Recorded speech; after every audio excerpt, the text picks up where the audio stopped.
नमस्कार। मैं दुनिया में किसको क्या समझाऊं, मैं कौन होता हूं समझाने वाला दुनिया को, मुझे ये भी नहीं पता। लेकिन हाँ,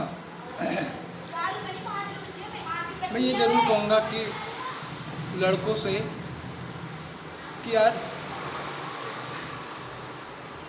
अगर माँ है ना तो तुम हो, अगर बहन है ना तो तुम हो, अगर बीवी है ना तो तुम्हारे बच्चे हैं।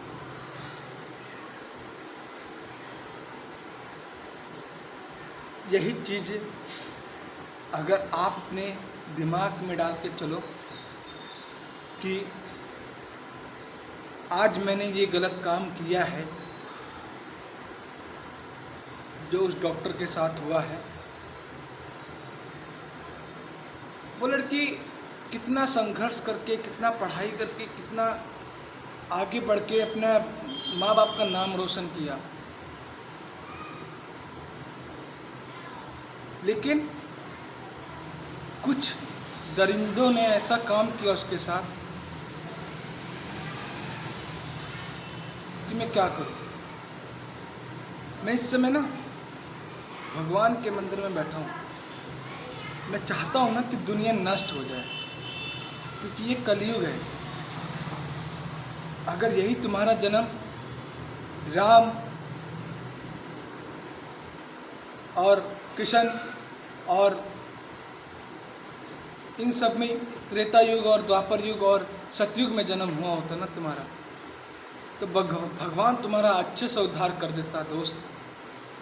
लेकिन भगवान भी ना, कलयुग में भगवान भी ना हर चीज़ का बदला लेता है, हर चीज़ का, लेकिन उसका समय और टाइम दोनों निर्धारित होता है। मैं एक ब्राह्मण हूँ, पंडित हूँ, इसलिए मेरे को पता है कि मैंने अपनी माँ खोया है, तो मुझे पता है आज अगर मैं ब्राह्मण होकर किसी लड़की के साथ गलत करता हूँ तो मेरी ज़िंदगी और मेरे को पैदा होना सबसे बड़ा गंदा इंसान मैं कहलाऊँगा, पापी इंसान कहलाऊँगा। लेकिन मुझे पता है मैं एक अच्छा इंसान हूँ और भगवान की सेवा में लगा रहना चाहता हूँ, और तो और भाई बहन, यहाँ तक दूसरों की बहन की भी मैं इज्जत करता हूँ, चाहे मेरे अंदर कितनी भी बुराइयाँ छुपी हो। लेकिन मैं लोगों को जब मैं देखता हूँ, चाहे मेरे सामने मेरा दोस्त की बहन खड़ी हो, चाहे वो मेरा दोस्त खड़ा हो, मैं उसको अपना भाई बहन मानता हूँ। मेरे परिवार ने और मेरे समाज में किसी ने भी मुझे गलत शिक्षा नहीं दी है। इसलिए कहता हूँ कि आप सभी लोग एक किसी भी भाई बहन बेटियों की इज्जत करना सीखो।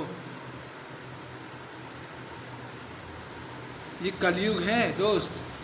अगर तुमने ले लिया होता राम के युग में जन्म और कृष्ण जी के युग में जन्म, तो साला एक से एक पत्ता तुम्हारा कटता, फिर ऐसा कटता ना कि दोबारा जन्म लेने के लिए तरसते। मैं यही कहना चाहता हूँ कि सबकी इज्जत करना सीखो, सबको सम्मान दो और भगवान की महीन चरणों में अपने आप को अर्पण सौंप दो। चाहे जितनी गलतियाँ की होगी कलयुग में तुम भगवान के चरणों में चले जाओ, तुम्हारी सारी गलतियाँ माफ़ कर देगा भगवान। लेकिन जो गलती जानबूझ के करोगे, पता है कि ये मैंने जानबूझ के किया है, उस गलती को भगवान कभी माफ़ नहीं करेगा। और जो गलती अनजाने में किया होता है, उस गलती पे अगर भगवान के शरण में भी चले जाओ तो भगवान माफ़ कर देगा। लेकिन तुम जैसे इंसानों को माफ़ करने के लिए भगवान को 100 बार सोचना पड़ेगा।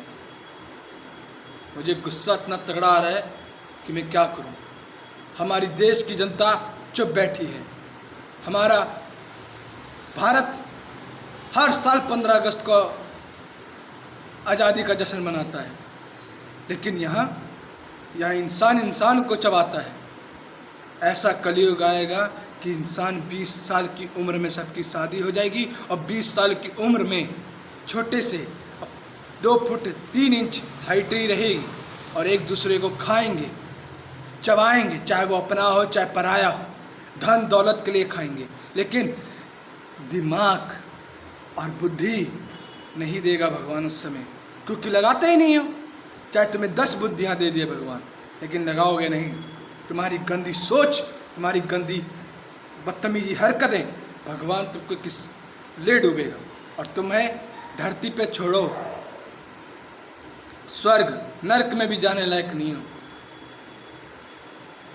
ठीक है, तुम्हारे को तो मैं क्या बताऊं। मैं यही कहना चाहता हूं कि सबकी इज्जत करना सीखो, बस भगवान आगे आपका कल्याण करेगा ही अगर इज्जत करना सीख जाओगे।